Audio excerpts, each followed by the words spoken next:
This is Orson Welles, speaking from London.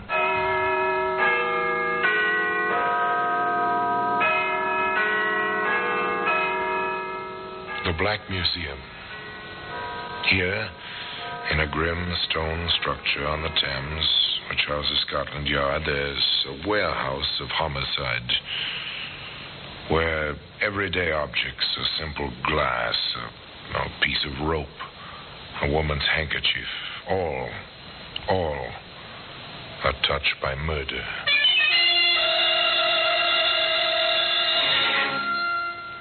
You take this iron bar. It's a familiar object, the handle of a jack. If you own a car, you have a jack handle. Maybe you've used it, but never I trust like this. Gracie, quick, give me the jack handle. Here, let me go. What do you want? No, don't hit me. Don't.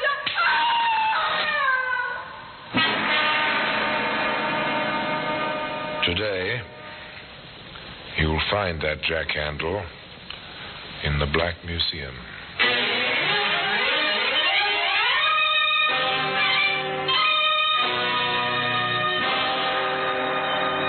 From the annals of the Criminal Investigation Department of the London Police, we bring you the dramatic stories of the crimes recorded by the objects in Scotland Yard's Gallery of Death, the Black Museum.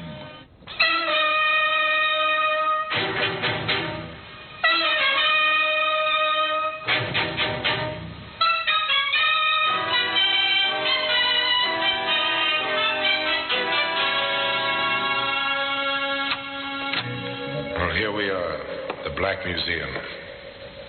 A few yards from here, the Thames laps at the riverside of Scotland Yard. But you never know it in here.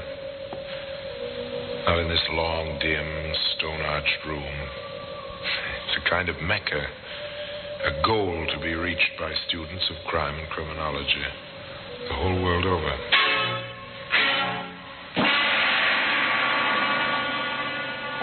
Yes, here in this room lies death and the mementos and souvenirs of death on these shelves, in these cabinets, under this well-dusted glass.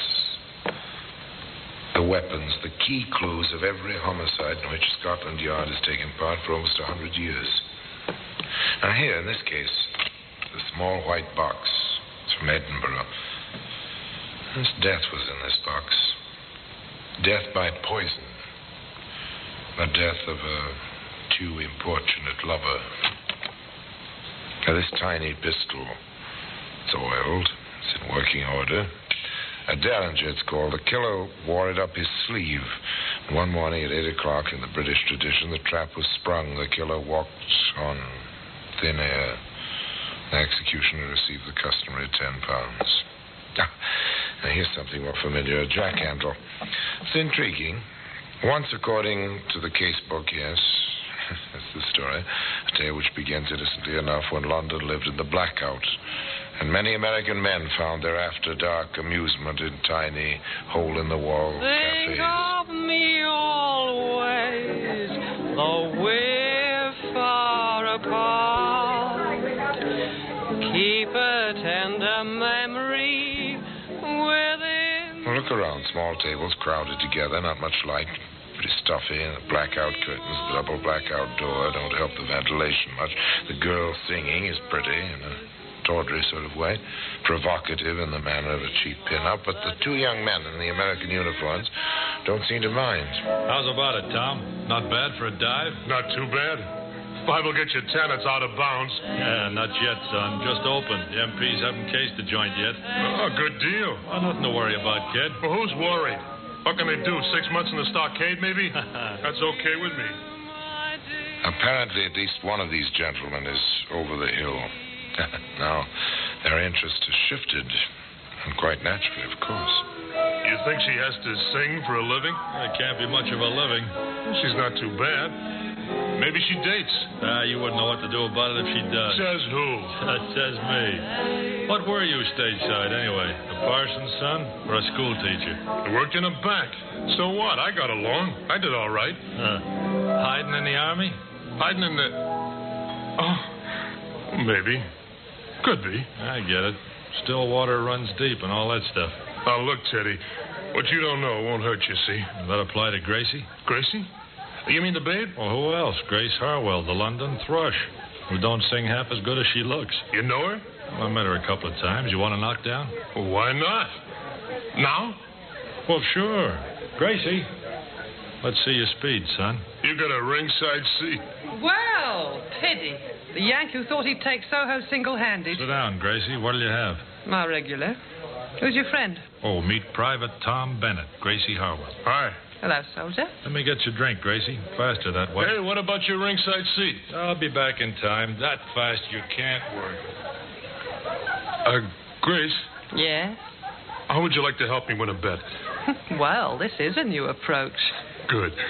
Now, look, all I need to win is a date with you, see, for tomorrow night. Well, how about it?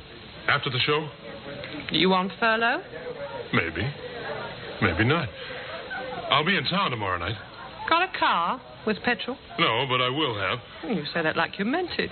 I will have a car and gas. When and where? Well, I'm not saying for sure, but be outside at 1 o'clock in the morning. You may win your bet.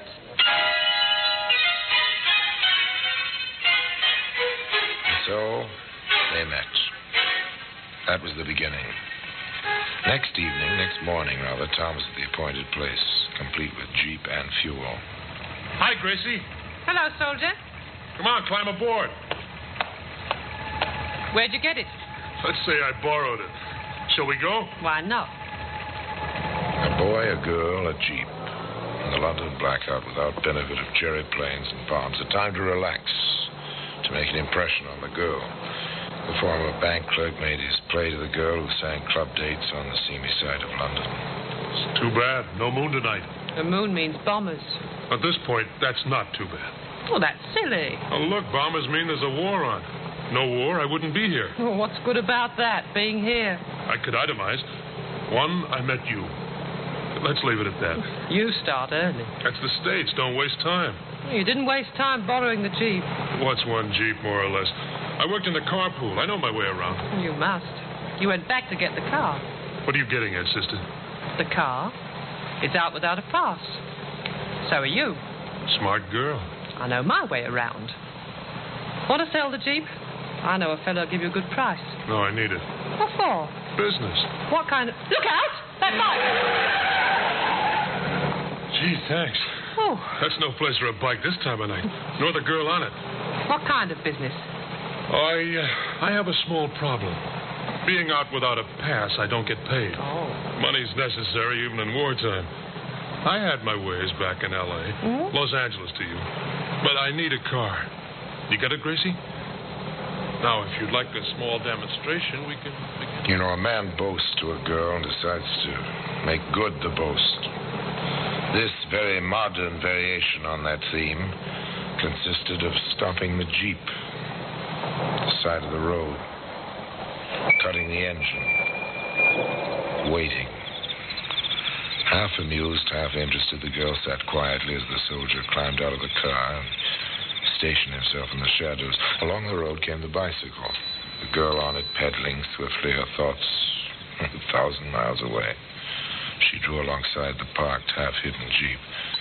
Okay, sister, I'll take that bike. Hey, what's the idea? I'm going to get home. I want that bike, you hear? Oh, I won't give it. Shut up. You want one across the mouth? Oh, no. You leave me alone. You leave me alone. You leave me alone. How was that, Gracie? And she left her bag.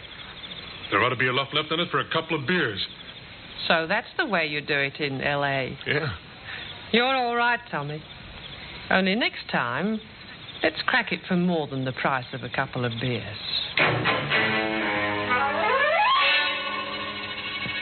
Next time was the next evening, but early, before the bars closed. Gracie, the pin-up, said, I won't go to work tomorrow night, and I know a spot off by itself. With a Jeep, we can get away fast, like you did it in L.A. And they drove up to the spot, a small pub on a side road, and Gracie said, Let's get to it, Tommy. They've got customers. That means money in the till. but Tommy hesitated, and he said, Too many. scared? Now, why take chances? There might even be a cop in there. Maybe later. You promised. You said I'd be the lookout while you went in and collected. Maybe later, not now. Well, let's do something, Tom. We'll find something. You want a thrill? We'll find something. They drove away. A well-lighted, well-populated pub was not to Tom's liking. He preferred the dark roads, the byways, the lone victims. But Gracie wanted her thrill. Tom found it for her. Hop in, miss. Oh, this is really awfully nice of you. But, Tom... Oh, you wanted a thrill, baby. Well, you'll get it. Where are you headed, miss? Well, out to Kingston, if it's on your way. Yeah, it's on our way. You all set? Let's go. Two girls and a boy racing along the unlighted road toward Kingston. Not much conversation. There never is, with a hitchhiker in the car. Tom drove. Gracie waited. River flowed close to the highway. Black glass. Silent in the starlight. What's wrong?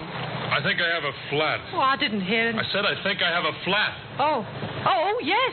It does feel off a bit. The Jeep, I mean. Felt like the left rear. Can I help? If you'd get out, miss. You can leave your suitcase. The tools are under your seat. Oh, of course. What can I do? I'll need the jack. The handle is on the floor, Gracie. Yeah, I've got it. You, miss. I want your handbag. What? Oh, no. No, you keep away Give me that from bag. Oh, help, somebody. Help. Oh, no, get away from me. Get away. Pick up my dress. Go on, Tubby. Grab her. Rough her up. No, I won't. Gracie, quick, give me the jack handle. Here. Let me go. What do you want? No, don't hit me. No. Ah! Fight back, will you? Hit her again, Tommy. Hit her. What for? She's done. We got her stuff. I think she's breathing. So what? Give me a hand. What do we do with her? Into the river. What do you suppose I picked this place for? Get her feet. Stop them. Now, into the drink she goes.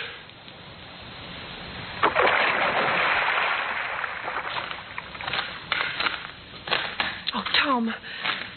Well, did you get a thrill out of that, baby? That's the way we do it in L.A. Knock them over and dump them someplace where they won't be found. Okay, let's get going, Gracie. We got places to go and things to do tonight. Nice, clean fun. At the end of that night's work was a jack handle. It lies today in the Black Museum. In just a moment, we will continue with The Black Museum, starring Orson Welles.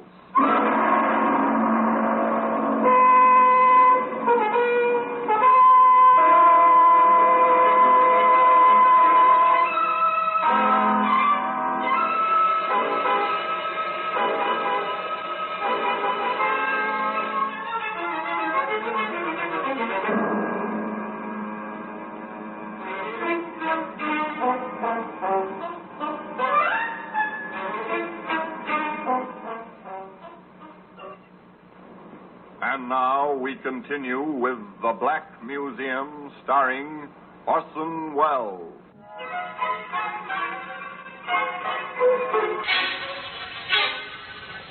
It was to be some time before the jack handle came to rest in the Black Museum. A trail of blood and misadventure was yet to be blazed through wartime London. Tom and Grace were amateurs at crime like this, but they knew enough to cover their tracks. They ditched the Jeep, parking it in a rubbed street. They took cover during daylight, but night and the blackout were their cloak as they prowled for further victims.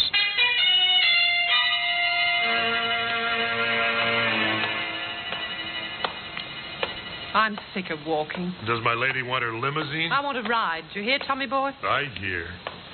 Come on, we'll duck into this vestibule. Something will be along. Give me a kiss. Oh, you never have enough. Haven't kissed a babe in a doorway since L.A. Good. What's that in your pocket? This? You like it? Shell in the chamber, full clip. Where'd you get it? Army stores, Natch. Pretty? Throw it away. Are you kidding? Do you know what they give you for carrying a pistol in this country? Well, what's the difference? We killed that dame, didn't we? They take us, it's the chair anyway. Well, over here, it's the rope. At 8 o'clock in the morning. I'm cold, Tommy. I'm cold. You cold? Maybe you're the warmest thing in London. What's that, a car? Must be. Come on. Throw the pistol away. You want to ride, don't you? Hey, driver, give us a lift. He's stopping for us. Obliging fellow, isn't he? Where to, Yank? Your way, towards Shepherd's Bush. My girl's got kind of tired of walking. This is awfully nice of you. I'm a taxi, you know. Private car with hack license. I'll have to charge you for the ride. Well, we don't mind, do we, honey? We got plenty of money. Hop in. In the back. Private car with hack license. Driver James Carter. Direction east. Through the blackouts. The blue, shaded headlights barely glowing in the gloom. After a little distance.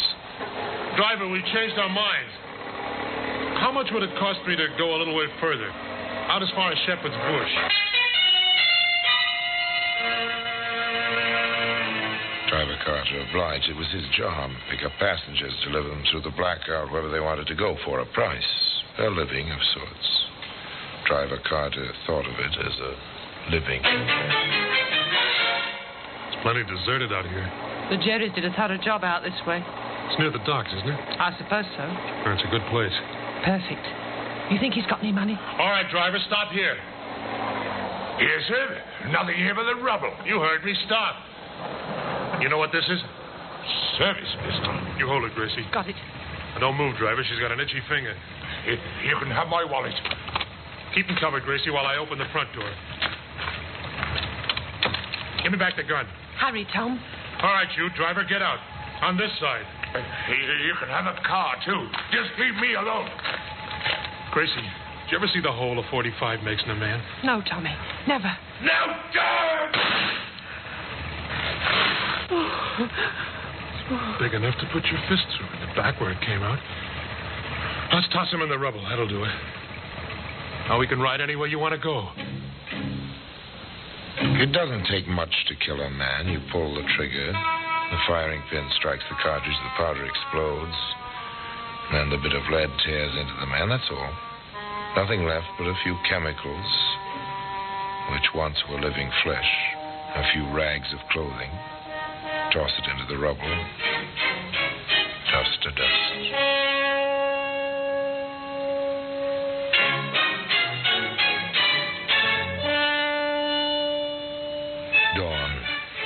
Dawn comes to the warring city. The sun touches the rubble. The sun moves warmly over the cold rubble, over the dead. The night watchers start home. The fire wardens, weary but relieved after a quiet night, take a shortcut toward their breakfasts. A few hours sleep. Margie. Hey, what's that? Body, seems like. This area was cleared out months ago. He's fresh, that one. Let's have a look, shall we? They had their look. It wasn't pleasant. Shot through the chest. Stay here. I'll find a call box. The fire warden placed his call. He rang straight through to Scotland Yard. A short while later, a man picked up the telephone on his desk. Inside the Greystone building on the Thames. Inspector Mason here. Sergeant Davis, sir. Go ahead, Sergeant. The body found in the East End, sir, shot to death. Large caliber from the size of the wound. Probably a service pistol. Identified as yet? The identity papers are still on him, sir. James Carter, taxi driver, private car registration, tag number RD7445. The car? No sign of it, sir. Tire marks in the road. It's a thoroughly bombed area, sir. Very little traffic.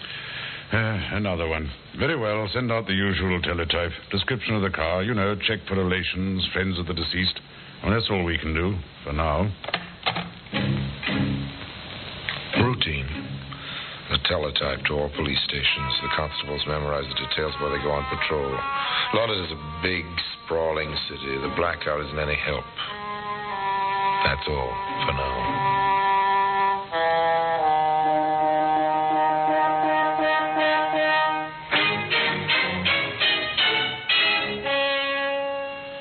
But the wheels have begun to turn.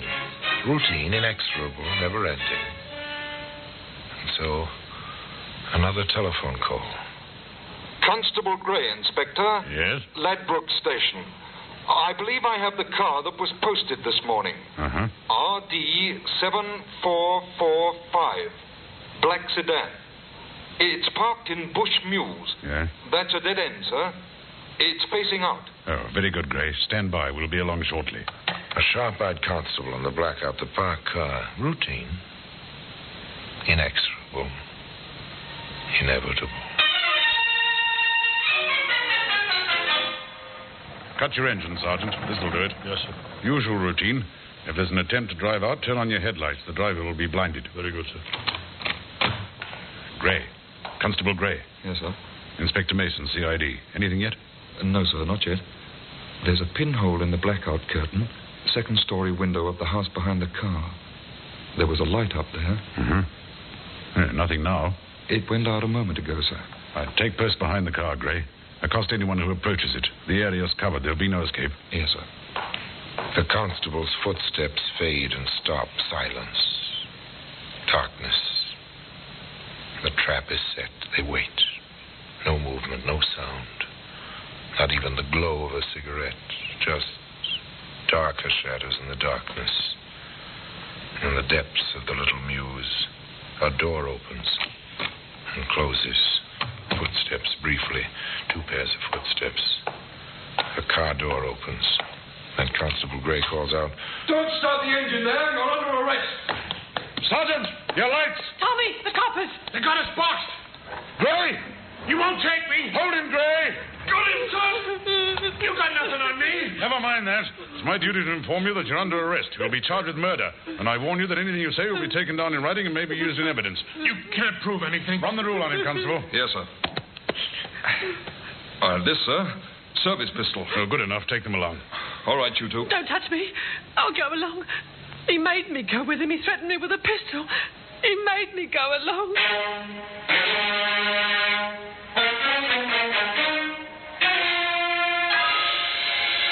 That was her cry. All through the trial, which followed swiftly. That was the plea of the tawdry little pin-up from the seamy side of London. He made me do it. He hit me, showed me his pistol. He made me do it. What are the robberies, the cheap, shilling-sized robberies? Yes, I took that girl's purse. I went through the driver's wallet before we left his body, but he made me do it.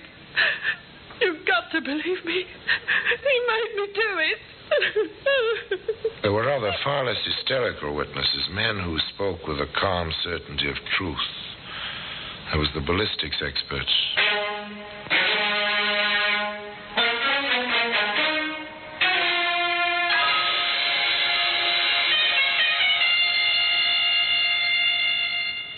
There is absolutely no doubt. The bullet which killed James Carter, the driver of that hired car, was found in the flooring of the car. We have compared it with test bullets fired from the pistol found on the accused. The rifling marks are identical. The death bullet was fired from that pistol.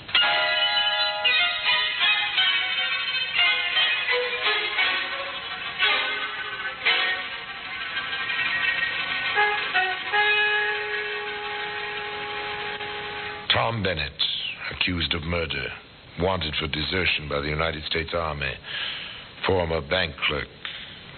He played his role defiantly. I tell you, she's framing me. This whole deal was her idea. You should have seen the bang she got when she watched what was going on. Now she's trying to pass the buck to me. And with customary thoroughness, Scotland Yard turned up a surprise witness. Yes, those are the two. She gave him the jack handle and he hit me with it. They threw me in the river. The lorry driver found me. I know them anywhere. He made me go along. He made me. I'll prove it. I'll show you where we left the Jeep.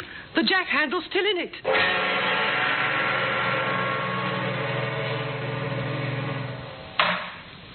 Gentlemen of the jury, have you reached a verdict? We have, my lord.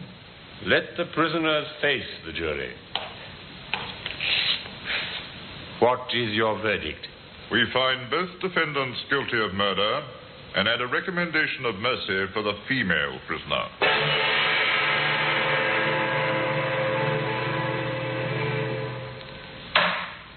Oh, yes, juries behave somewhat strangely at times. This one was impressed with a plea of compulsion, but not Quite enough, it seems, to acquit Grace Harwell. Thus, it came about in due course that the judge pronounced the sentence.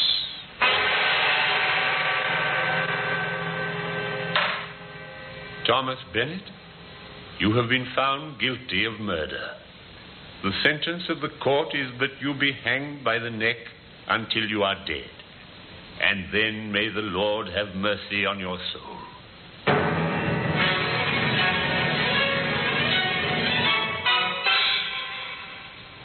On Grace Harwell, the judge pronounced the same terrible sentence.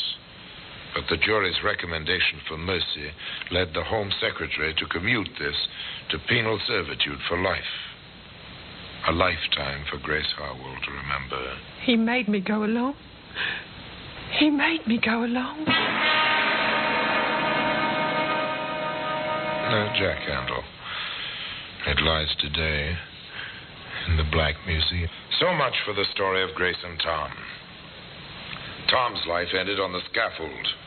The life of Grace Harwell continues in the drab monotony of Holloway Prison. The service pistol, of course, and the jack handle remain in their places, their special places of honor, on a shelf in that curious room which is known in Scotland Yard as the Black Museum.